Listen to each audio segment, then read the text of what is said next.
A cruel party, a stage, laughter like knives. Then the most feared man in the city steps forward and buys the joke to end the joke. He doesn't take them home as trophies. He puts them under his protection with rules that feel like a cage and safety that feels like fire. But the world watching them isn't done. A sniper dot on the glass, a locket that hides a number, a secret ledger worth fortunes, and blood.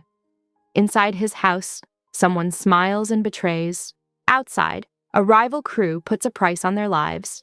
To save them, the boss makes a shocking move, a real ring, a legal vow, and a promise that turns enemies rabid. When a friend vanishes and shots light the docks, the truth hits like thunder. This wasn't random. It was a hunt. What did he see in them that night? And what will he destroy to keep them? Harper pressed her forehead against the cool glass, watching her breath fog the pristine surface. The city sprawled before her like a constellation of artificial stars, but all she could focus on was the reflection of Dominic Moretti's broad shoulders as he paced behind her, barking orders into his phone. "Double the patrols! Every entrance, every alley!"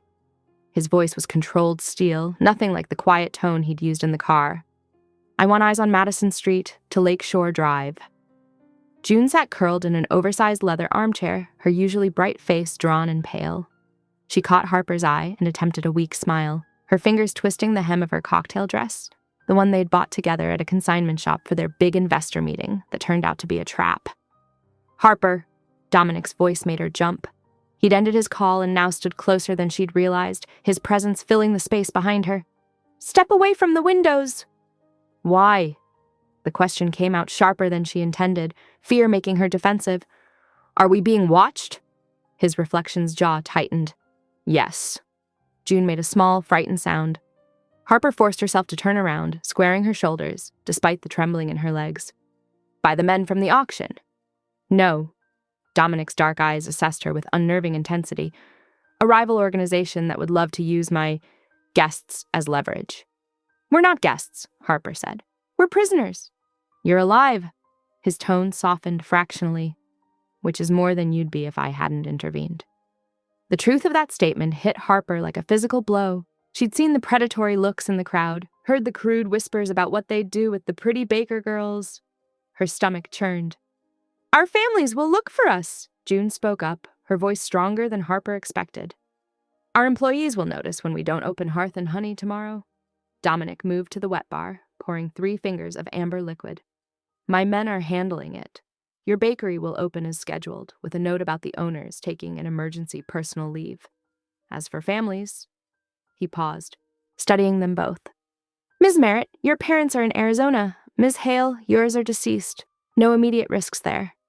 Harper's chest tightened at how much he knew about them. "You've been watching us." "For weeks." He didn't bother denying it. "Ever since the trafficking rings started using your delivery service to move product without your knowledge." "What?" June stood up so fast she swayed. "That's impossible. We verify every client, every order." "Through a legitimate-looking corporate events company." Dominic took a slow sip of his drink. "Which is why you're here now. You were getting too curious about their unusual payment patterns. They decided to eliminate the risk." Harper's mind raced through recent memories, the surge in corporate orders, the weird cash deposits, the delivery van that always came back later than it should. "Oh God," she whispered. "We've been helping them." "Unknowingly," Dominic stressed. "Which is why you're under my protection, not in my interrogation room." The casual mention of an interrogation room made June sink back into her chair. Harper moved to her friend's side, gripping her trembling hand. "What happens now?" "Now." Dominic set down his glass and pressed a button on his phone. "You sleep. The master suite is through there." He nodded to a hallway. "I'll take the guest room." "We're not sharing your bed," Harper said immediately. A ghost of amusement crossed his face. "The suite has 2 queen beds. I'm not a monster, Ms. Hale, despite what you may have heard about me. Just the kind that keeps women prisoner and has an interrogation room," she shot back. His amusement vanished. "The kind that keeps them alive when there are far worse monsters hunting them. The bathroom has everything you need. My security team is stationed at every access point. Try to rest. Tomorrow will be challenging." As if on cue, the elevator dinged. 2 women entered carrying garment bags and boxes. "Your overnight necessities, sir," the older one said, her accent Eastern European. "Leave them in the master bath," Dominic ordered. Ms. Hale, Ms. Merritt, this is Anna and Mira. They'll help you with anything you need. Harper noticed both women carried holsters under their blazers. Not servants. Guards. Female guards, which should have been comforting, but somehow made everything more real. Anna and Mira efficiently unpacked the bags, toiletries, silk pajamas, robes, even their preferred brands of shampoo. More evidence of how long they'd been watched. The windows are bulletproof, Dominic said, as Harper stared at the cityscape again. But stay away from them anyway. Especially you, Ms. Hale. You seem to have a tendency to challenge authority, and I'd rather not test if you're bulletproof too. Is that a threat? Harper's voice shook. A warning. The man watching from the building across the street would love nothing more than to hurt something I'm protecting. His phone buzzed again. Get some rest. Anna will be right outside your door. As he strode toward the guest wing, June squeezed Harper's hand. What are we going to do? Harper watched Dominic's retreating back, her mind already cataloging exits, resources, possibilities. We're going to survive, she whispered, and then we're going to figure out who used our business to hurt people, and we're going to make it right. June's answering squeeze was fierce. Together they walked into the master suite, its luxury a gilded cage. Through the windows, Chicago's lights still burned, but now they looked less like stars and more like watching eyes. Somewhere out there, a rival captain lowered his binoculars and made a call, while in the streets below, Dominic's men began their midnight patrols, the chess pieces moving into place for whatever game would begin tomorrow. Sunlight crept through the bulletproof glass, painting golden stripes across Harper's unfamiliar silk sheets. For a moment, she forgot where she was, until June's quiet breathing from the other bed brought last night's nightmare rushing back. A gentle knock preceded the door opening. A tall man in a tailored suit entered, his movements precise and controlled. Good morning, Ms. Hale, Ms. Merritt. I'm Ethan Cole. His voice was quiet but carried authority. There's coffee in the kitchen, and I've brought some clothes we hope will fit. Harper sat up, wrapping the sheets around herself. You're Dominic's lieutenant, he supplied, setting down 2 garment bags, and head of security, which means your safety is my primary concern. He moved with the fluid grace of someone who knew how to handle trouble. The apartment is secure. You're safe here if you follow protocol. June emerged from her cocoon of blankets, eyes puffy from crying. What protocol? Basic security measures. No phones, no unauthorized communications, no approaching the windows. The elevator requires a code that changes daily. He gestured to the bags. Everything you need is here. When you're ready, breakfast is waiting. Harper's pride stung at the thought of wearing clothes bought for her like some kept woman. And what exactly are we supposed to do all day? Sit pretty and wait to be rescued? Ethan's expression didn't change. You can discuss arrangements with Mr. Moretti. For now, focus on getting dressed and eating. The clothes were expensive and eerily perfect. Designer jeans, silk blouses, even their correct shoe sizes. Harper's stomach churned at the implications of how well they'd been studied. In the kitchen, they found fresh pastries and coffee. June went straight for the caffeine, but Harper marched to Dominic's office door. Before Ethan could stop her, she knocked firmly. Enter, came the curt response. Dominic sat behind a massive desk, papers spread before him. His dark suit emphasized the breadth of his shoulders, his presence filling the room. Ms. Hale, I trust you slept well? I want to make a deal. His eyebrow lifted slightly. You're not in a position to negotiate. I'm not in a position to sit idle either. Harper forced herself to meet his gaze. I have an MBA in finance. I'm good with numbers, patterns, inconsistencies. Let me earn my keep. This isn't a hotel, Ms. Hale. You don't need to earn your keep. My dignity isn't negotiable. I'll help with admin work, data audits, whatever you need that doesn't compromise your operation. In exchange, I want autonomy within the apartment. Dominic studied her for a long moment. You understand my world isn't kind to weakness? Every piece of information is a potential weapon. I understand staying helpless makes me more vulnerable, not less. A ghost of approval crossed his face. Very well, you'll work with my accounts team, under supervision. But step 1, toe out of line. I know, you'll lock me in a tower. No. His voice dropped. My enemies will destroy you. Around noon, a delivery arrived. 12 black roses, no card. Harper watched Dominic's jaw tighten as he examined them. Sweep everything, he ordered Ethan. Check for trackers, bugs, chemicals. His fingers crushed the thorns, but he didn't seem to notice the blood. Harper was reviewing import manifests when she spotted it, a pattern in the numbers that didn't add up. "These shipping weights are wrong," she said. "Container capacity doesn't match the declared contents." Dominic looked over her shoulder, his presence warm against her back. "Leave that one alone." "But that's not a suggestion." His tone left no room for argument. As afternoon faded to evening, rain began pattering against the windows. Harper was about to suggest dinner when Dominic called her into his office again. This time he pointed to a security feed showing her old apartment building.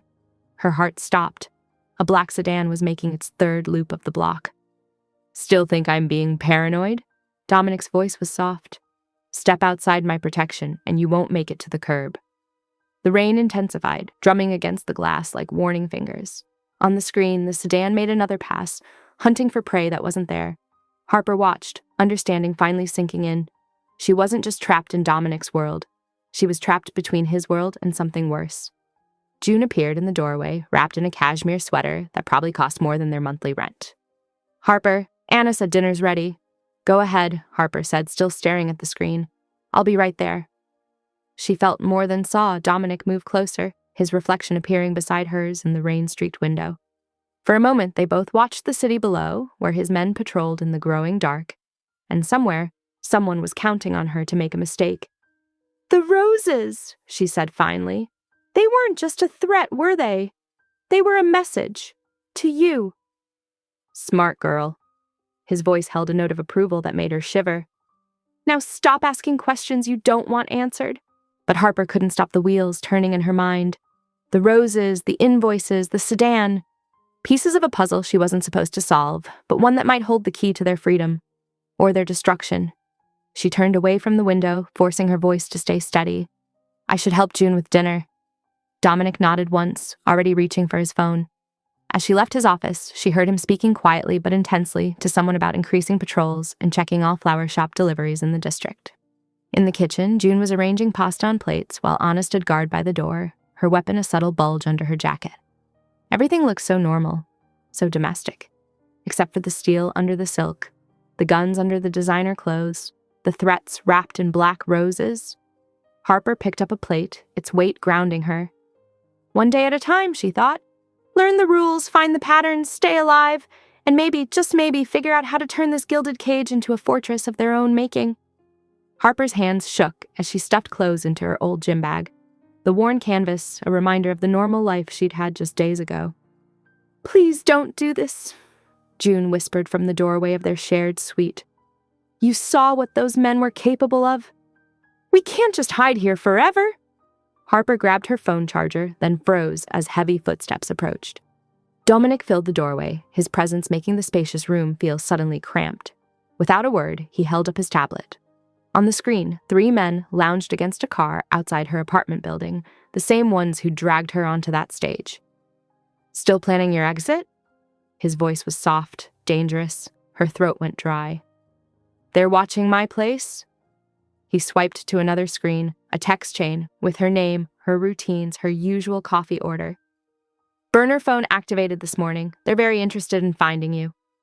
The gym bag slipped from Harper's numb fingers. June made a small sound of distress. "Now that we understand each other," Dominic continued, "let's discuss your actual options." He produced 2 ID badges, sleek and professional looking. "These open specific doors, nothing more. You'll work in the den, reviewing financial records. Meals align with security shifts. And if we refuse," Harper lifted her chin, "then I'll have to get creative about keeping you alive." He gestured to Ethan, who'd materialized silently in the hallway. "Ethan will be your point of contact. Any issues, questions, or requests go through him first." Harper studied the badge in her hand. Her photo, taken somehow while she slept, looked vulnerable and young. "I want conditions." Dominic's eyebrow rose slightly. "Such as?" "Free movement within the penthouse, no locked doors except the exit, and I can ask any questions about the work you give me. Your safety isn't negotiable. Neither is my dignity." A long moment passed as they stared each, other down. Finally, Dominic inclined his head. "Granted, but don't mistake permission for safety. This isn't a game." By noon, Harper was settled at a desk in the den, surrounded by shipping manifests and import documents. The work itself was familiar: numbers, patterns, discrepancies. But the stakes felt impossibly high. June brought her coffee, hovering anxiously. "Are you sure about this?" "No," Harper admitted. "But it's better than being useless." She pointed to a column of figures. "Look at these container weights. They don't match the declared contents." "Maybe it's just a clerical error." "Maybe." But Harper remembered Dominic's reaction yesterday when she'd noticed something similar. There were patterns here, hidden in plain sight. The afternoon stretched on, sunlight sliding across polished floors as Harper lost herself in the work. She almost forgot where she was until the elevator chimed. Heavy footsteps, slurred voice. "Where's the boss?" Harper looked up to find a man swaying in the doorway, reeking of expensive whiskey. Before she could react, he lurched forward and grabbed her wrist. "You're the new pet project?" His grip tightened painfully. "Pretty little thing." The temperature in the room seemed to drop. Dominic appeared like a shadow, his movement so swift Harper barely registered it before the drunk man was howling, his fingers bent at unnatural angles. "Touch her again," Dominic said conversationally, "and I'll remove the whole hand." He nodded to the security team that had materialized. "Get him out." They dragged the whimpering man away while Harper stood frozen, her wrists throbbing. But it wasn't just fear making her pulse race. It was the controlled violence in Dominic's movements, the lethal grace with which he'd defended her. "Are you hurt?" His voice was gentle now, at odds with what she'd just witnessed. She shook her head, unable to speak. "Good." He touched her shoulder briefly. "Take a break. We'll resume tomorrow." Later that night, Harper stood in the marble bathroom, staring at her reflection. She touched the tarnished locket at her throat, a thrift store find from happier days when her biggest worry was making rent. "I won't disappear here," she whispered to herself. "I won't become another piece of pretty furniture." But her reflection offered no answers, and the locket's familiar weight felt like an anchor to a past that was slipping away with each passing hour. Through the bathroom window, she could see the city lights, sparkling like fallen stars, beautiful and unreachable. She heard June laughing softly in the kitchen, probably at something Ethan had said. The sound was so normal, it made her chest ache. Somewhere in the penthouse, Dominic was probably reviewing security footage or making calls, moving pieces on a board she couldn't yet see. Harper touched her wrist where the drunk man had grabbed her, then where Dominic's fingers had brushed her shoulder. Power and gentleness, danger and protection. The contrast made her head spin. A knock at the door made her jump. "Harper," June called. "Anna made tiramisu." "Coming," she replied, straightening her shoulders. The locket caught the light as she moved, throwing tiny sparks across the mirror. She'd survived poverty, built a business from nothing, kept herself and June safe for years. She could survive this too, not as a prisoner or a pet, but as herself. The trick would be remembering who that was, here in this world of black roses and broken fingers, of security badges and secret ledgers. Every step felt like walking on glass, but at least she was walking. She opened the bathroom door, letting the sounds of the penthouse wash over her. June's laughter, dishes clinking, the subtle movements of security guards at their posts. A gilded cage, yes, but one she intended to understand from the inside out.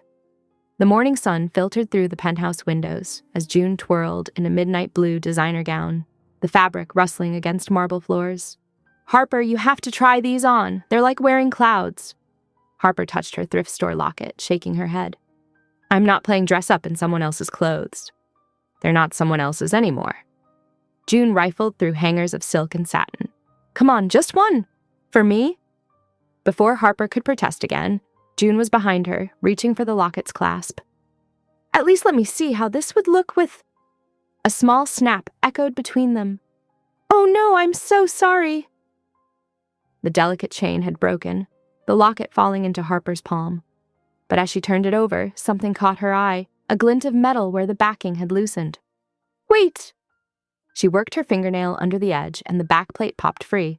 There, etched in microscopic precision, was a string of numbers. "What is that?" June leaned closer. Harper's stomach dropped. "I don't know. I bought this at Second Chance Treasures months ago." "Dominic needs to see this." June was already moving toward the door. Minutes later, Dominic stood at his desk, examining the locket under a magnifying glass while his fingers flew across a keyboard.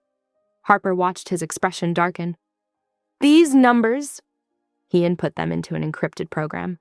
"They're pinging a dormant server, Caribbean banking chain." "What does that mean?" Harper's voice felt small. It means someone planted this on you, long before tonight. He looked up, jaw tight. This connects to a laundering ledger, one that could burn half the operations in Chicago. Harper's mind raced. The thrift store? I just liked how it looked. I never thought. Someone was playing a long game. Dominic moved closer, voice dropping. They needed these numbers somewhere inconspicuous, somewhere. A red dot appeared on the living room window, dancing across the glass like a malicious firefly. Down! Dominic's body slammed into Harper's, driving her to the floor as glass exploded overhead. The crack of the rifle shot followed a second later. Across the room, Ethan grabbed June, practically carrying her toward the service elevator. Move! Now! They ran through emergency lighting, Harper's heart thundering against her ribs. More shots peppered the penthouse as they reached the panic garage. Dominic kept her tucked against him, his gun drawn. Blue SUV, he ordered. Ethan, take point! They piled in as sirens wailed in the distance. Harper watched through tinted windows as Ethan smoothly switched the license plates, his movements practiced, efficient. The garage door opened to a private exit, and they merged into traffic as if they weren't running for their lives. Harper realized she was still clutching the broken locket. The lakefront house, Dominic spoke into a secured phone. Full lockdown. No one in or out without my codes. He glanced at Harper. That number makes you valuable to every rival outfit in the city. They'll want what it unlocks. June reached across the seat, squeezing Harper's hand. They drove in tense silence, taking a maze-like route until they reached a modernist structure overlooking Lake Michigan. Steel shutters whispered closed over windows as they entered. Harper heard multiple locks engaging, watched security screens flicker to life, showing every angle of approach. No one leaves without me, Dominic stated, his hand resting possessively on Harper's lower back. Not until we find who put that number in your life. The safe house hummed with state-of-the-art security, but Harper barely noticed. Her mind was stuck on that little thrift store, wondering how many times she'd walked past it wearing a target she never knew about. How long had they been watching? What else had they planted in her life? Ethan moved through the house, checking systems and sightlines while June followed, still wearing the evening gown from their impromptu fashion show. It seemed absurd now, playing dress-up minutes before their world exploded. The garage is secure, Ethan reported. Thermal cameras active, motion sensors armed. Dominic nodded, then turned to Harper. Tell me everything about where you got that locket. Every detail matters now. Harper sank onto a sleek leather couch, forcing herself to think back. It was a Tuesday afternoon, 3 months ago. I was killing time before a supplier meeting. She described the elderly woman behind the counter, the dusty display case, how the locket had caught her eye among tangles of costume jewelry. 3 months, Dominic repeated, pacing. They've been positioning you since spring. He stopped, looking at her intently. The bakery lease, the party invitation, even the men who brought you to me. None of it was random. Harper felt the floor tilt beneath her. Her whole life had been a setup, each choice carefully manipulated to lead her here. She touched her throat where the locket had rested, feeling naked without its familiar weight. June sat beside her, still holding her. Hand. We'll figure this out. We always do. But this wasn't like their usual challenges, late rent or broken ovens or difficult customers. This was a game of shadows and secrets, where one wrong move meant death. Through the reinforced windows, Harper watched waves crash against the shore. Somewhere out there, someone had orchestrated her entire life around a string of numbers she'd worn like jewelry, and now that same someone was trying to kill her for it. Dominic's phone buzzed. He checked it, his expression hardening. The sniper's nest is clean. Professional job. He looked at Harper. Whoever's behind this has resources, but so do I. The steel shutters gleamed in the afternoon light, turning their sanctuary into a fortress. Harper wondered if she'd ever feel safe wearing a necklace again. Dawn crept over Lake Michigan, painting the safe house windows in pale gold. Harper sat at her new workstation, a converted den with reinforced doors and dual monitors displaying the mysterious ledger portal. The setup was exactly like Dominic's office, down to the encrypted keyboard. Coffee? June appeared with a steaming mug, already transformed their temporary kitchen into something that felt like home.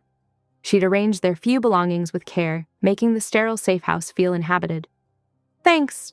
Harper took a grateful sip. Any chance of muffins? Already in the oven. Stress baking is still baking. June's smile was warm but worried. In the living room, Ethan had transformed the wall-mounted screens into a traffic command center. Pay attention, he instructed, pointing to various camera feeds. When you're checking for tails, look for patterns. Same car 3 turns in a row, consistent distance, matching speed variations. Harper watched him cycle through examples, noting how some vehicles tried too hard to look casual. June leaned forward, absorbing every detail with surprising intensity. "What about motorcycles?" June asked.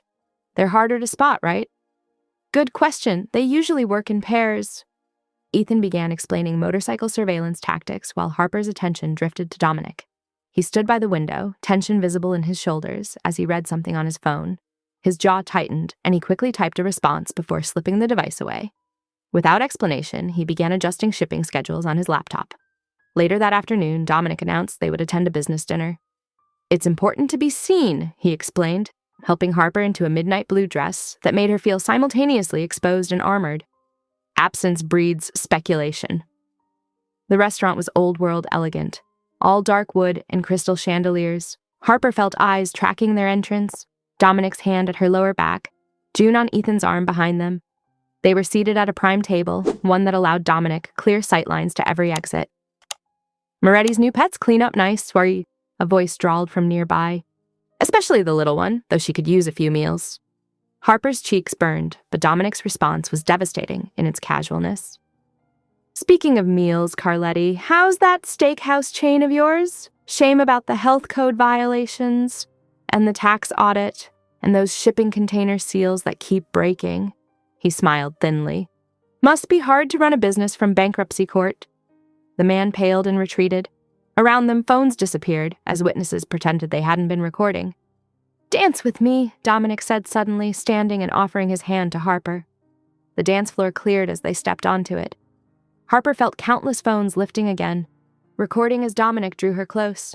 His hand splayed possessively across her back, leading her in a slow waltz that screamed ownership to anyone watching. "Everyone's staring," she whispered. "Let them." His voice was low, intimate. "They need to understand what happens to anyone who touches what's mine." The possession in his tone should have angered her. Instead, heat pooled in her stomach as they moved together, his body solid and sheer against hers. The drive back was charged with unspoken tension. At a red light, Dominic looked at her, really looked at her, and Harper found herself leaning toward him. Their lips nearly met before they both pulled back, startled by the intensity of their mutual want. Back at the safe house, Harper buried herself in work, trying to ignore how her skin still tingled where he'd touched her. Opening the latest batch of invoices, she noticed something odd. Import codes, matching shipments from the auction party's host, all routed through Carletti's supposedly legitimate businesses. "Dominic," she called, "I think you should see this." But he was already heading outside, phone in hand, as he began his nightly security walk. Through the window, Harper watched him pace the perimeter, his face illuminated by the screen as he typed rapidly. June appeared at her shoulder with fresh coffee. "He's been doing that every night. 3 complete circuits, checking every camera and sensor." "The security system is automated," Ethan added from his station. "But sometimes human eyes catch what technology misses." He was reviewing camera footage with intense focus, rewinding and replaying certain sections multiple times. Harper returned to her screens, but her attention kept drifting to Dominic's silhouette against the lakefront darkness. He moved with predatory grace, phone lighting his features in harsh bursts as he coordinated with his team. Inside, the safe house hummed with technology and tension. June stress-baked another batch of muffins while Ethan triple-checked security feeds. Harper stared at the import codes until they blurred, trying to ignore the phantom sensation of Dominic's hands on her waist as they danced.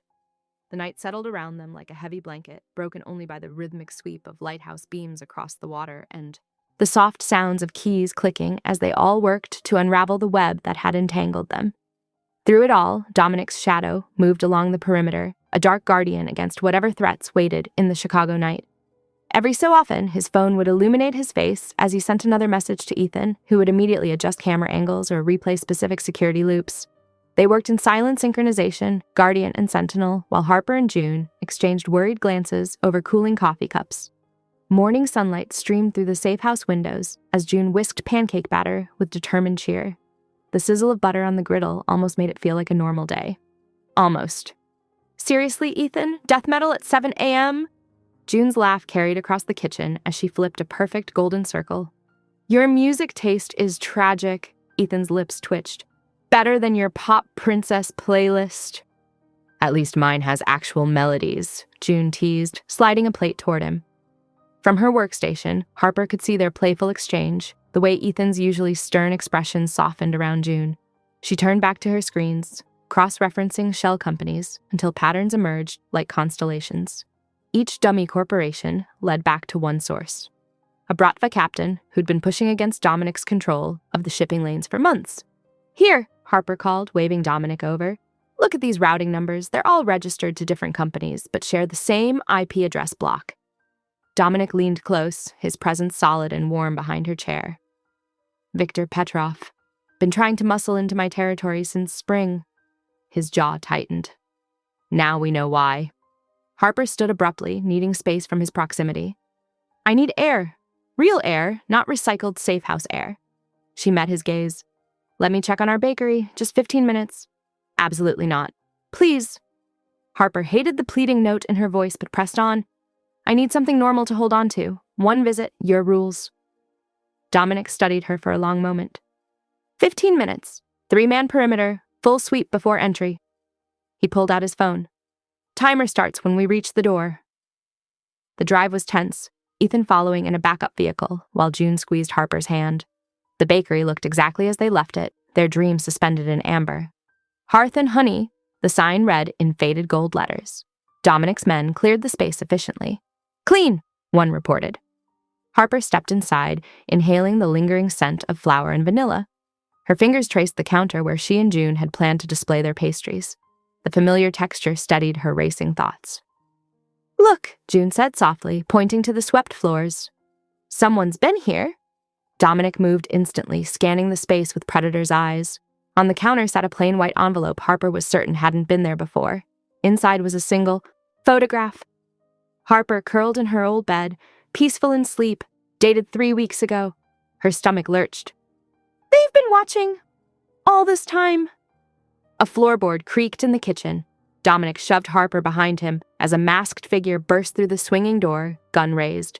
In fluid motion, Dominic knocked the weapon aside, his elbow connecting with the attacker's throat. The gun skittered across the floor as both men grappled. Sirens wailed in the distance, growing closer. Someone called it in, Ethan snapped, grabbing June's arm. We need to move. Dominic pinned the gunman with brutal efficiency, but instead of finishing him, he dragged Harper toward the back exit. It's a setup, he snarled. They wanted us here. Wanted witnesses. They piled into the SUV as police lights painted the street blue and red.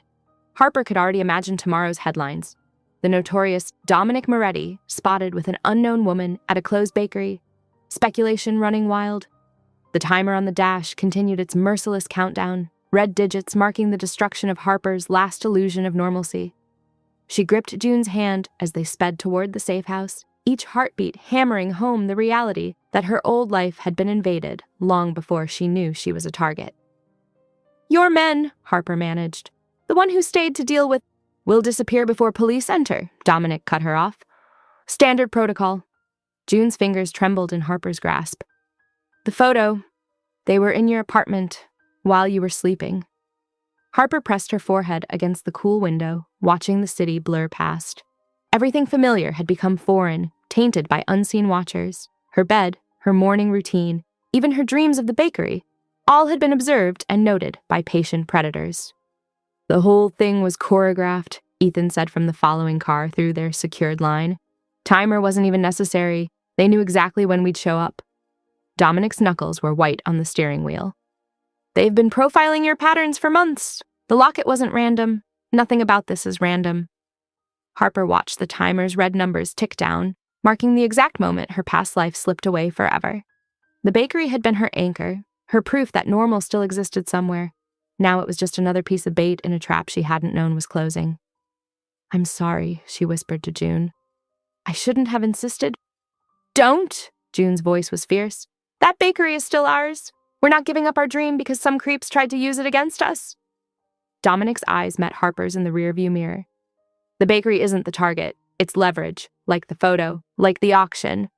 They're showing their reach to make you feel helpless. Well, it's working, Harper admitted, watching familiar streets become potential ambush points through new eyes. The safe house appeared ahead, its reinforced gates opening automatically. Harper could see Ethan's team already deploying, sweeping the perimeter with practiced efficiency. The timer blinked its final seconds as they pulled into the garage, marking the end of her last attempt at normalcy. The photograph burned in her pocket, a reminder that privacy had been an illusion. Her enemies had watched her sleep, tracked her dreams, and turned her sanctuary into a stage for their power play. As the garage door sealed behind them, Harper realized safety wasn't about locks and guards. It was about knowing exactly who held the keys to your life. Sunrise spilled across the safe house's bulletproof windows as Harper studied the lab results from the bakery envelope. Her fingers traced the words, palm oil residue, while her mind raced through container manifests she'd memorized. The smuggler cruise, she said, spreading papers across the dining table. Each uses specific suppliers. This residue, it's from Malaysian processing plants. Dominic leaned over her shoulder, his presence both unsettling and reassuring. Show me. Here. She pointed to a series of import codes. 3 containers arrived last week through shell companies I flagged. Same origin point as the palm oil. The ledger's not just tracking money, Dominic said quietly. It's mapping their whole operation. Routes, schedules, cargo types. Harper's hands shook slightly. That's why they want it so badly.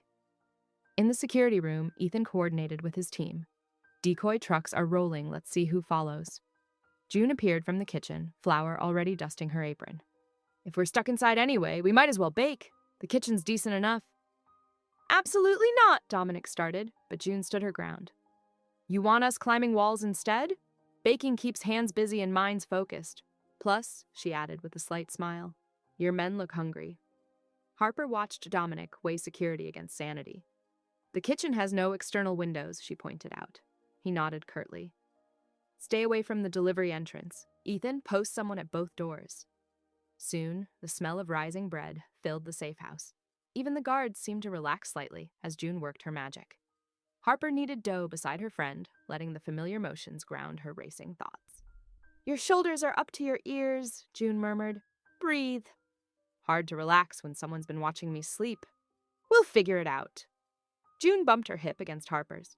We always do. As evening approached, Harper found herself alone with Dominic in the study. No orders hung between them, just questions neither dared voice first. Why did you really buy us that night? Harper finally asked. The truth. Dominic was silent for a long moment.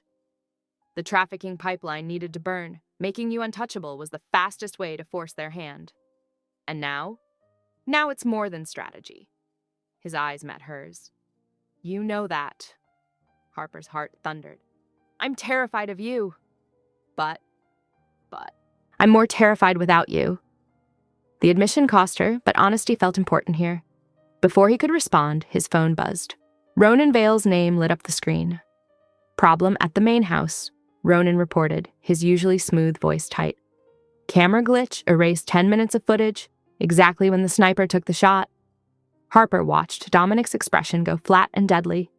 Show me. Ronan sent the footage. The garage entrance feed jumped from 9:47 p.m. to 9:57 p.m., the precise window when they'd evacuated. Convenient timing, Dominic said softly. System hiccup, I'll have it. No. Dominic's voice could have frozen flame. Ethan handles it. All feeds get rewired from scratch. After he hung up, Harper grabbed her notebook. Wait, the cameras, they failed before. She began writing, each instance clear in her memory.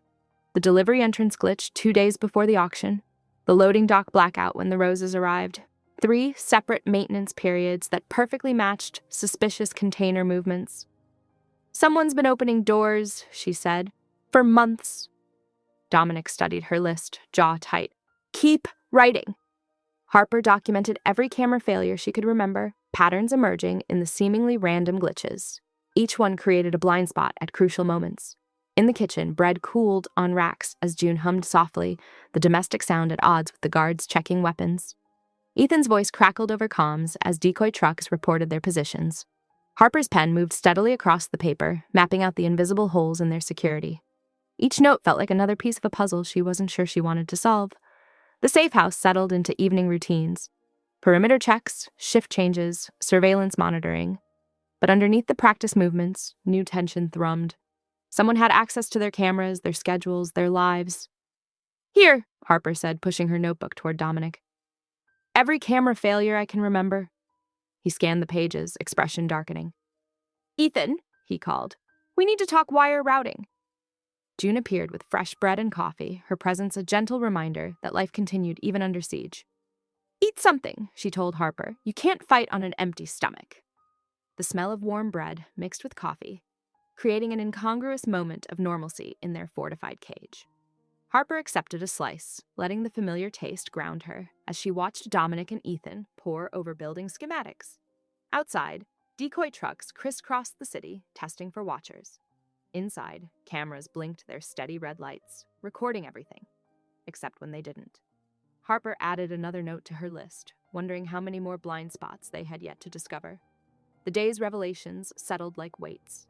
The ledger's true purpose, the calculated camera failures, the patient surveillance that had mapped their lives long before the auction. Each piece pointed to an inside player with intimate access and infinite patience. As night fell, the safe house hummed with heightened vigilance. New security protocols were already being implemented, but Harper couldn't shake the feeling that they were still missing something obvious. Something hidden in plain sight, like the number in her locket had been. Morning light filtered through bulletproof glass as Harper stared at her monitors, stomach dropping. The pattern was unmistakable. Camera feeds had been looped and edited from inside their own network, creating precise windows of vulnerability. "Look at this," she called to Ethan, who approached with coffee in hand. She pointed to the timestamps. "These gaps aren't random failures." Ethan set his cup down, leaning closer to study the data. His usual calm demeanor cracked slightly. This level of access, it would require admin credentials. Very few people have that kind of clearance. How few?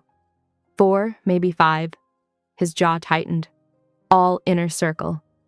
Harper watched Dominic pace the length of his office, phone pressed to his ear as he began systematically questioning his ranks. The tension in his shoulders betrayed barely controlled fury. June hummed in the kitchen, preparing lunch while guards rotated shifts. A delivery truck approached the front gate. Standard grocery drop-off, previously vetted. The gate cycled open. 1 second passed. 2, 3 seconds longer than protocol. Everything happened at once. Men in black tactical gear swarmed from the truck. A guard went down. June screamed. Ethan sprinted toward her but took a hit to the head that sent him sprawling. Harper lunged for the door, but Dominic caught her around the waist, bodily restraining her as June was dragged into the van. Ethan staggered up, blood trickling from his temple, and managed to slap a tracker on the vehicle before it peeled away. "Get that signal locked!" Dominic roared as the van disappeared onto the expressway. Ronan burst in minutes later, face flushed with apparent rage. "How the hell did this happen? The gate timing was perfect. They knew exactly when to hit." "We're tracking them," Ethan said, pressing an ice pack to his head. "Fat lot of good that does now." Ronan turned to Dominic. "This is what happens when security gets compromised by personal attachment. He's too close to the girl. It's affecting his judgment." Harper watched Ronan carefully. The push to remove Ethan seemed calculated, but she couldn't prove it was malice rather than genuine concern. "Lock down the remaining exit points," Dominic ordered. "No one in or out without my direct approval." "What about me?" Harper asked. "You don't leave my sight." His voice allowed no argument. "I'm not losing you too." "You can't just—" "I can and I will." He gripped her shoulders. "They took June to draw you out. I won't give them that chance." Guards dispersed to secure the perimeter, while Ethan coordinated with their street teams, tracking the van signal through traffic cameras. Ronan hovered near Dominic, offering suggestions that subtly undermined Ethan's authority. Hours crawled by. Harper paced the safe house like a caged animal, watching the city through bulletproof windows while Dominic worked his contacts. She caught fragments of calls, locations, demands, threats. "I don't care what it costs," he snarled into his phone. "I'll trade anything to get her back safely." Harper's blood turned to ice.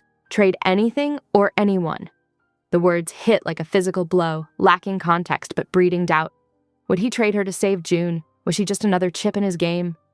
The thought burned as she pressed her forehead to the cold glass. Below, Chicago sparkled with deceptive beauty, holding its secrets close. Somewhere in that glittering maze, June was being held. Because of her, because she'd drawn them both into this dangerous world. "Signal's holding steady." Ethan reported, voice tight with barely contained emotion. They've stopped in an industrial complex near the river. Good. Dominic's phone buzzed with a message. They want to meet. Midnight exchange. It's a trap, Harper said. Of course it is. A dangerous smile curved his mouth. That's why we're bringing backup they don't know about. Teams were deployed, positions coordinated. Harper watched the controlled chaos of preparation, noting how Ronan kept inserting himself into conversations, adjusting plans with seemingly helpful suggestions. The city grew darker as night crept in. Harper remained at the window, shoulders tight with worry, while Dominic authorized what appeared to be a straight ransom exchange, but she caught the subtle hand signals, the coded phrases that suggested a more complex operation in motion. I should be there, she said. Absolutely not. Dominic's tone brooked no argument. You stay here where it's safe. She's my best friend. And I won't risk you both. He checked his weapon with practiced efficiency. Trust me to handle this. Trust. Such a simple word for such a complicated request. Harper wrapped her arms around herself, cold despite the climate-controlled air. The city lights blurred through the glass, distant and indifferent to the drama unfolding in their shadows. Ethan worked at his station, coordinating team movements while keeping pressure on his head wound. His usual steady demeanor was fractured by worry for June, though his hands remained rock-steady on the keyboard. Ronan paced nearby, ostensibly helping, but somehow always in the way. His constant presence grated on Harper's nerves, though she couldn't articulate why. Something about his helpful suggestions felt wrong, like artificial sweetener, close to real but not quite right. Guards tripled their rotations as midnight approached. Weapons were checked, comms tested, positions confirmed.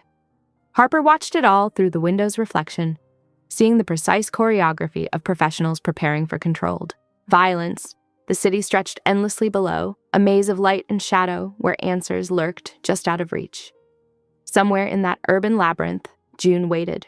Somewhere enemies watched and planned. And somewhere, thread by thread, a trap was being laid. Though Harper wasn't entirely sure who was trapping whom. Dawn crept over Chicago's skyline as Harper's phone lit up with an encrypted message. Her hands trembled as she opened the ledger line to find coordinates and a video that made her heart stop. June sat bound to a metal chair on what looked like a boat, dark water visible through a grimy porthole behind her. She was disheveled but alert. No visible injuries. The video's watermark showed a timestamp from 3 hours ago and a partial logo that matched a Riverside warehouse district. They want to meet at the freight terminal, Dominic said, his voice carefully controlled. He stood at his desk, a leather folder open before him. But first, we need to handle something. Harper approached cautiously. What is it? A marriage contract. He slid the document forward. Legal, binding, and necessary. She stared at the papers, mind spinning. You can't be serious. Deadly. His fingers tapped the signature line. This puts you under spousal privilege. They can't subpoena you about business matters, can't leverage custody claims, can't touch you through legal channels. Any attempt to take you becomes an act of war against my house. Harper scanned the document, noting the clear dissolution terms. You're saying this is just for protection. Temporary and practical. His face remained unreadable. Sign it, and you're untouchable. Her hand shook as she picked up the pen. This wasn't how she'd imagined marriage, not even close. But if it would help get June back, if it would block their enemies from using the system against them. She signed. Dominic produced a ring, simple platinum, that caught the morning light. No ceremony, no words, just cool metal sliding onto her finger while his dark eyes revealed nothing of his thoughts. Harper retreated to the kitchen, needing space to process. She was filling a water glass when Ronan's voice drifted from around the corner. It's handled, he said in low tones. She's just a shield. He'll trade her at dawn. The glass slipped from Harper's numb fingers, water spreading across the floor like ice in her veins. The pieces clicked together with horrible clarity. The rushed marriage, the timing, Dominic's careful distance. He planned to trade her for June. She pressed her back against the wall, mind racing. Of course he would choose June, the innocent one, the one whose kidnapping was directly his fault. Harper was just a liability, a loose end with dangerous knowledge. The marriage was insurance, making sure no one else could claim her after the trade. Through the afternoon, she watched Dominic coordinate with his men, every order taking on new, darker meaning. She saw how he kept her close, not out. Of protection, but control. Each time he touched her shoulder or adjusted her position, it felt like positioning a chess piece. While security teams prepped for the midnight operation, Harper retreated to the bedroom. She pulled out the old building blueprints she'd been studying, focusing on the maintenance hatch she'd discovered yesterday. A tight squeeze through building infrastructure that bypassed all the main exits. Her hands were steady as she wrote the note to Ethan. "Don't let him trade for me." He was the only one she trusted to understand. He would know what it meant to watch someone you care about being used as a bargaining chip. Sunset painted the walls orange as Harper gathered essentials into a small bag. Phone, ID, the bare minimum. She'd mapped the route to the freight terminal, memorized the patrol patterns. They wouldn't expect her to come alone, to offer herself freely. That was her advantage. Security changed shifts at 6:45 p.m. Harper counted the footsteps in the hall, waited for the precise moment when the rotation left a 40-second gap in coverage of the east wing. The maintenance hatch was there, hidden behind a false panel she'd discovered while searching for camera blind spots. She moved silently through the safe house, every sense heightened. Past the kitchen where she and June had baked bread yesterday. Past Dominic's office where she'd signed away her freedom this morning. Past the window where she'd watched the city lights and dreamed of safety. The panel came loose with careful pressure. Harper squeezed through into the narrow maintenance shaft, using her phone's light to navigate the tight space. Her heart pounded, but her mind was clear. No one else would decide her fate. If someone had to be traded, it would be her choice. She emerged into the evening air through a service door, quickly blending into the crowd of commuters heading home. The freight terminal wasn't far. She could make it on foot, staying visible on public streets where taking her would cause too much scene. Harper touched the ring on her finger, its weight already familiar. Not a symbol of love or protection, but a mark of ownership. A collar meant to control her fate. Well, she would use it differently. She would make it her shield, her choice, her way to save June. The city darkened around her as she walked, purpose in every step. Behind her, the safe house likely remained unaware of her absence. The next bed check wasn't for 20 minutes. By then, she would be too far to stop. She moved through the gathering darkness, streetlights catching the platinum band that marked her as Dominic's wife. Soon she would reach the terminal. Soon she would offer herself in exchange for June. Soon she would prove that even pawns could choose their own sacrifices.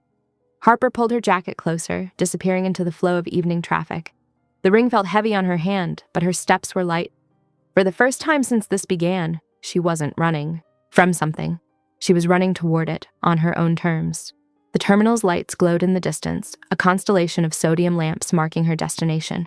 Behind her, the city swallowed her tracks, hiding her path from those who would follow. She was no one's trade piece now. She was her own gambit. The sodium lights cast sickly orange shadows across the freight terminal as Harper's footsteps echoed between the towering shipping containers. Her heart thundered in her chest, but her grip on the ledger access code remained steady. This was her choice, her sacrifice. "I'm here," her voice carried across the empty yard. "I have what you want, the ledger codes, the routes, everything."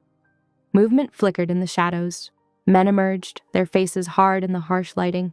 Their leader, a broad-shouldered figure with a thick accent, barked out a laugh that made her skin crawl. "Little mouse walks into trap willingly," he gestured to his men. "But your friend, she already gone. Taking nice boat ride on river." Harper's stomach dropped. Too late. She was too late. The marriage contract, the overheard conversation, Ronan's warnings. She'd misread everything, and now June was... Lights! The command cut through the darkness, and suddenly brilliant white floodlights blazed to life from all directions. Harper threw up her hand to shield her eyes as multiple figures materialized from behind containers. Dominic stood at their center, his expression carved from stone. He'd known. Of course he'd known. She'd never truly escaped. He'd been tracking her every move, letting her play out her desperate gambit while his real plan unfolded. "Ethan, move on the river," Dominic ordered into his comm, never taking his eyes off the Bratva team. "Find that boat." The rivals raised their weapons, but Dominic's next words froze everyone in place. "Ronan Vale, would you like to explain the camera logs that match your office hours? The admin credentials used to loop footage during the sniper attempt? Or should I play back the recordings?" From somewhere in the shadows, Ronan's voice rang out, smooth and controlled. "You're reaching, boss. Anyone could have..." "Could anyone access your private server?" Dominic's men dragged forward a struggling figure, young, terrified, wearing a courier's uniform. "Because this one says you paid him to plant tracking devices. Says you've been feeding information to the Bratva for months. Ronan emerged into the light, adjusting his suit cuffs. These accusations are, your login timestamps match every security breach, every camera failure, every leaked location. Dominic's voice carried pure ice. You arranged the auction, set up Harper's locket as bait, fed them June's routine to enable the grab. Harper watched Ronan's mask crack, desperation bleeding through. They were going to pay. The first gunshot cracked across the terminal. Harper dropped as bullets sparked off metal containers. Dominic was there instantly, covering her body with his, as return fire erupted from his men's positions. Stay down, he ordered, but Harper was already moving, crawling on her elbows toward the nearest control box. She'd studied the terminal layouts obsessively while tracking shipments, knew the crane systems. Bullets pinged off steel above her head as she reached the controls. Through the chaos, she could see the Bratva team trying to circle around their left flank. Her fingers flew over the panel, and with a grinding screech, the massive crane hook swung down, blocking their advance and forcing them back into Dominic's crossfire. Ronan took advantage of the mayhem to break for the perimeter fence. He made it 3 steps before one of Dominic's bullets caught him in the leg. He went down hard as police sirens began wailing in the distance. The Bratva team scattered, melting away into the maze of containers as red and blue lights started painting the terminal walls. Harper felt Dominic's hands on her face, turning her toward him. His eyes burned with an intensity that stole her breath. I wasn't trading you, he said hoarsely, thumbs brushing her cheekbones. I was never trading you. She stared at him, seeing the truth of it written in every line of his face. The marriage contract wasn't a cage. It was armor, protecting her from anyone who might try to use her against him. He'd been 10 steps ahead the whole time, setting up Ronan's exposure, tracking the boat, coordinating with Ethan. June, she whispered. His comm crackled. Got her, Ethan's voice came through. Boat secured. She's safe. Harper's legs went weak with relief. Dominic caught her, lifting her easily as more vehicles approached the terminal. His men moved with practiced efficiency, securing Ronan, clearing evidence, establishing their cover story for the incoming police. I thought, she started. I know what you thought. His voice was rough. Because Ronan wanted you to think it, wanted you to run straight to them. His arms tightened. But I will never trade you, never use you as currency. You're not a bargaining chip, Harper. You're my wife. The title hit her differently now, weighted with protection instead of possession. She looked up at him, this dangerous man who'd orchestrated an entire sting operation around her desperate escape attempt, who'd used her flight to draw out every enemy at once. The ring, she said. It's not just for show, is it? His jaw tightened. No, but we'll discuss that when you're safe, when June's safe. He nodded to his men as they brought up the cars. Right now, we need to move. Police will have questions about the gunfire, and I'd rather not explain why my wife was at a freight terminal at midnight. Wife. The word settled over her like a shield, like the protection it was meant to be all along. She'd run straight into danger, thinking she was sacrificing herself to save June, never realizing she was part of a larger plan, one designed to protect them both. The sirens grew closer as Dominic helped her into the waiting SUV. Through the window, she watched Ronan being secured in another vehicle, his betrayal finally exposed. She touched the ring on her finger, understanding at last that it wasn't a collar or a cage. It was a promise. The first light of dawn painted the river in misty grays as Ethan followed the tracker's signal. His boots moved silently across wet concrete, years of training keeping him invisible as he approached a weather-beaten warehouse, squatting low against the water. 2 men stood by a small skiff, checking weapons and speaking in low Russian. Through the grimy windows, he caught glimpses of June tied to a chair, her usually bright face tear-streaked but determined. His chest tightened at the sight of bruises on her wrists from the restraints. The boat hook lay forgotten against a stack of crates. Ethan moved like a shadow, hefting its weight. The first guard never saw him coming. The hook caught his jacket, yanking him backward into a piling with a sickening crack. The second man whirled, but Ethan was already there, deflecting the gun with one hand while grabbing a coiled towel line with the other. They grappled in the pre-dawn dimness, boots scraping on the damp dock. The guard was strong, but Ethan had rage fueling every move. He looped the towel line around the man's throat, using leverage and body weight to cut off blood flow until unconsciousness came. Miles away at the freight terminal, Dominic backed Ronan against a shipping container, eyes cold as Arctic waters. Your passwords, now! Ronan's fingers shook as he unlocked his phone, accessing the offshore accounts where he'd hidden his betrayal money. Harper stood at a makeshift workstation, fingers flying across keys as she followed the digital trail. Sending it all she said, voice steady despite her racing heart. Every transaction, every shell company, every contact in the organization. She looked up at Dominic. Your federal friend will have it within minutes. Ronan's face went ash gray. The Bratva will kill me for this. They'll be too busy running to care about you, Dominic replied. Their entire leadership structure is about to have a very bad morning. Just do it clean, Ronan begged, closing his eyes. One bullet. I deserve that much loyalty at least. Harper stepped forward, meeting Dominic's gaze. In his eyes, she saw the weight of judgment, the power to decree life or death. No blood, she said firmly. Exile. Make him live without a name. Something shifted in Dominic's expression. Respect, perhaps, or pride in her choice of mercy as punishment. He nodded once, then turned to Ronan with terrible purpose. You'll live, he said softly. But you'll never work in our world again? Every alliance, every connection, every favor you've built, gone. And this...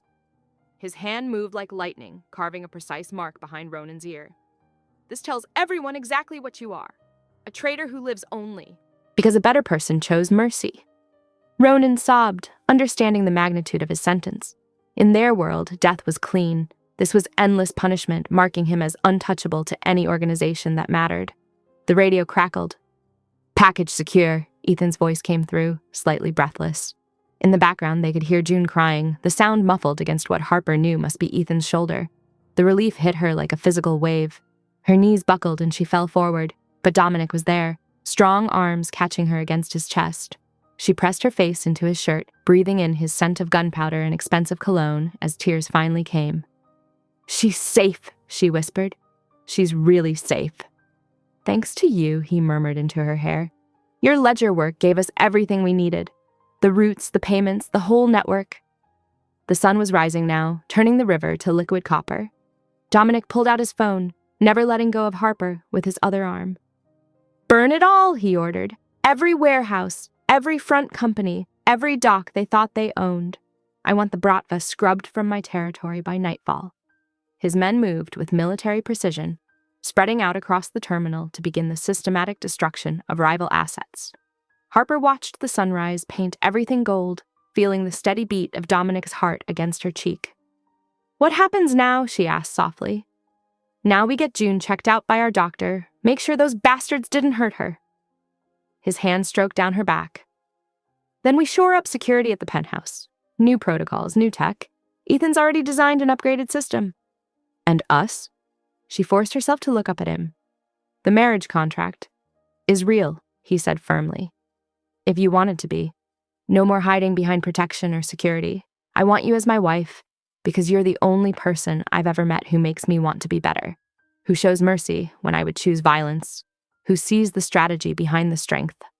Around them, the first explosions began as his men took apart the rival empire piece by piece, the morning air filled with smoke and sirens as every trace of Bratva influence burned away.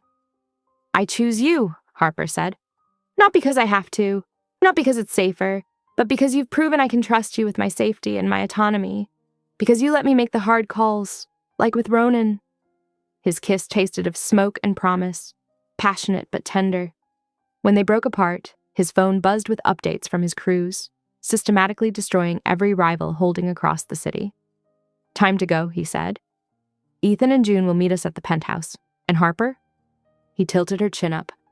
Thank you for showing me there's strength and mercy. She took his hand as they walked to the waiting car, leaving behind the smoking ruins of a rival empire and the dawn of something new.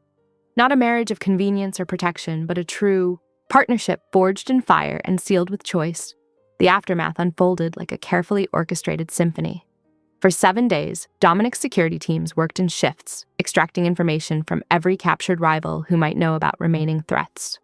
The interrogation rooms hummed with controlled intensity rather than brutality. Dominic had taken Harper's lessons about clean methods to heart. On Tuesday morning, the FBI stormed 2 Riverside warehouses, their raid targeting exactly the locations Harper's ledger analysis had flagged. She watched the news coverage from the penthouse, June's hand tight in hers as helicopters circled the scene. Not a single reporter mentioned their names or connection, Dominic's influence ensuring their privacy remained intact. Look, June pointed to the headline scrolling across the screen. Major smuggling ring collapses. Harper smiled, though her hands still shook slightly, when she thought about how close they'd come to being part of that operation's merchandise. Clean ending, no blood on the papers. The next day, they returned to Hearth and Honey with Ethan supervising a contractor's crew. The kitchen door had been repaired, its splintered frame replaced with reinforced steel disguised as vintage wood. Harper watched the installation of state-of-the-art locks while June documented every repair for their insurance claim. I can cover this, Dominic had offered that morning, but Harper shook her head. The LLC you set up for us, that's what we'll use. Clean money, legal paper trail. She'd kissed his cheek. I appreciate the gift, but we're doing this right. Now she stood in her future bakery, watching the contractor install security cameras that looked like antique light fixtures.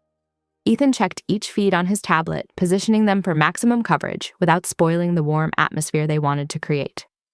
The upstairs apartment's secure, too, he reported. New windows, reinforced door frames, panic buttons that look like vintage switches. June beamed at him. You think of everything.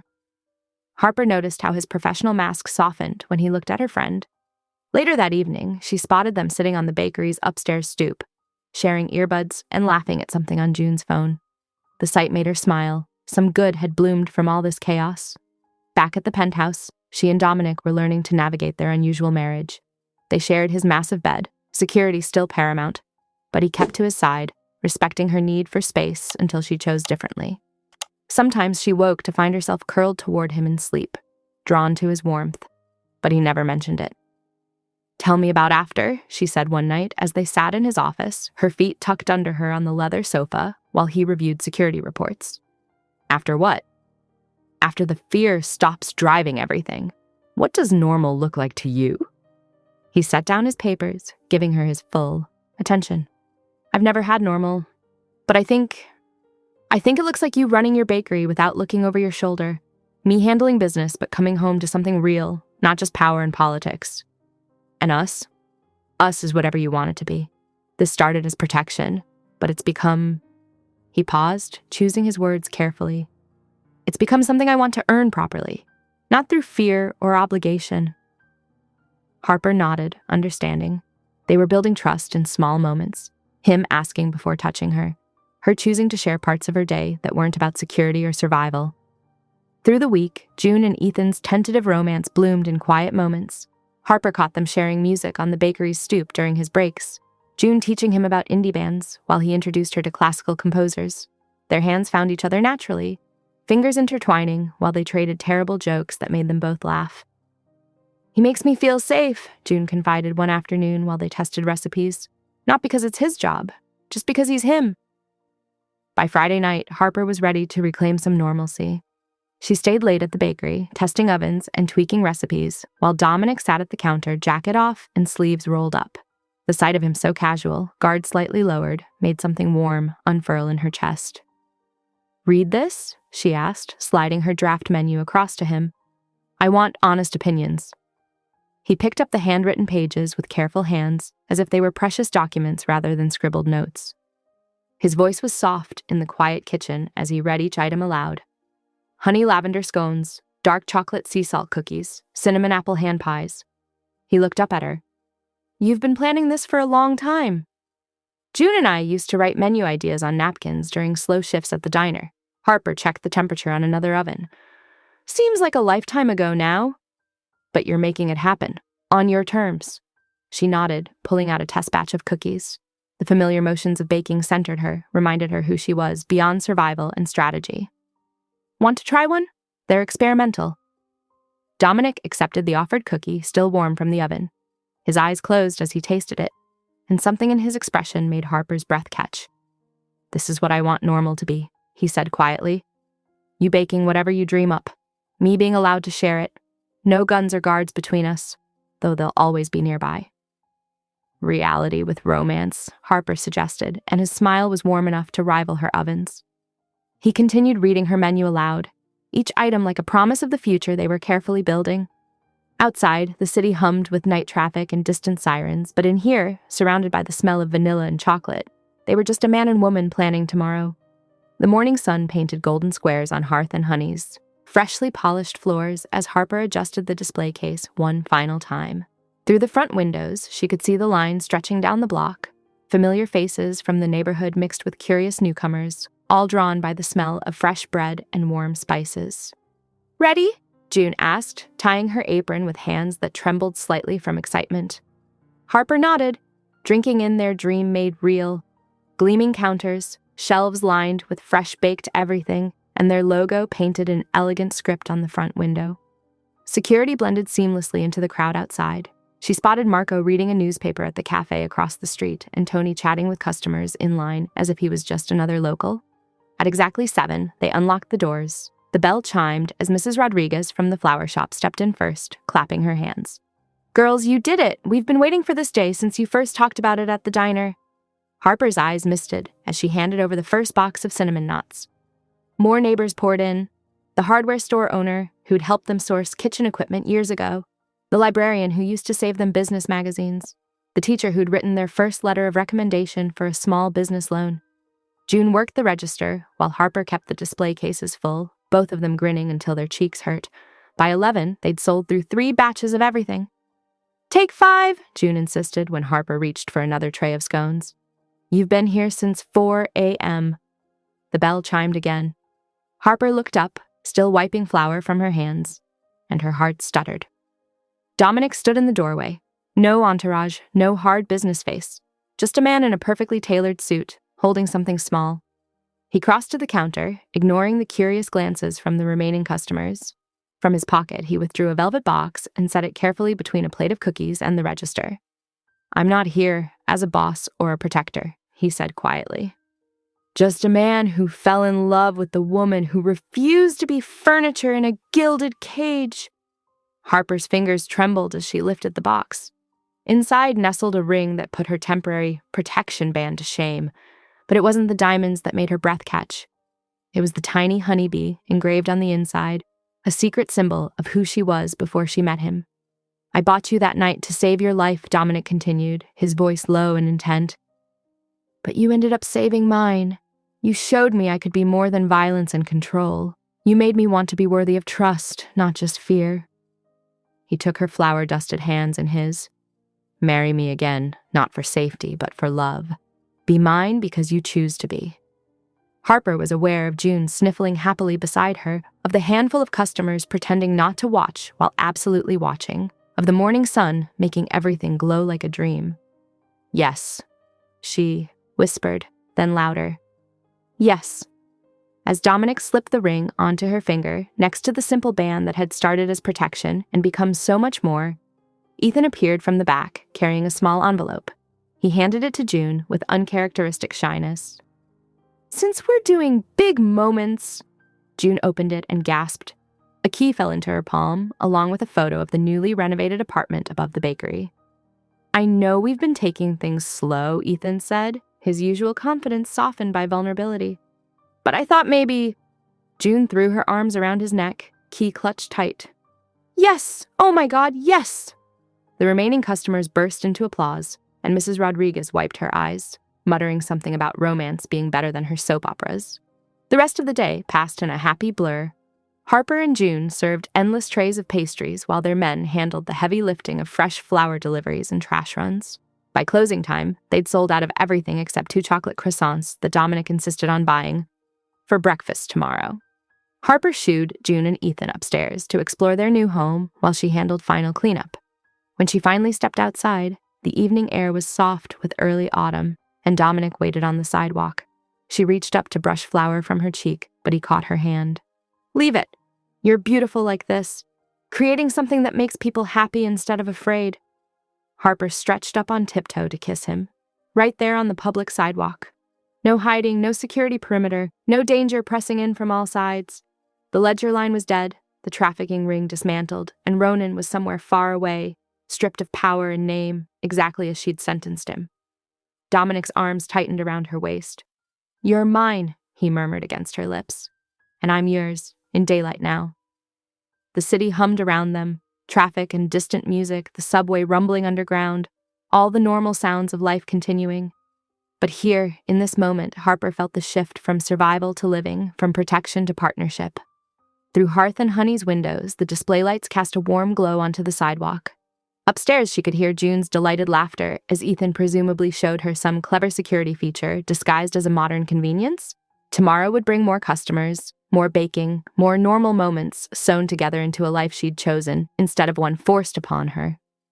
Dominic's thumb traced her cheek, gathering flour dust. Ready to go home? Home. Not a safe house or a gilded cage, but their home, where danger ended at the threshold and love began. Harper nodded, tucking herself against his side as they walked to the car. Behind them, Hearth and Honey's sign caught the last rays of sunset, the ampersand gleaming like a promise kept.